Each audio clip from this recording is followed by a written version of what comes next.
Il prodotto è questo, devo dire che sono delle palline ottime, anzi se avete dei cani potete anche formare una retina con dentro dei peli, che loro vanno e prendono i ciuffi dei peli del cane e formano i nidi.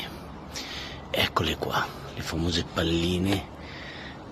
Grazie a queste palline devo dire che ormai ho adottato un sacco di tipi di uccellini, dai passeri ai pappagalli, vengono le gazzè e i merli, poi dei altri tipi di uccellini che non conosco i nomi ma sono bellissimi e li mangiano da paura, si può dire.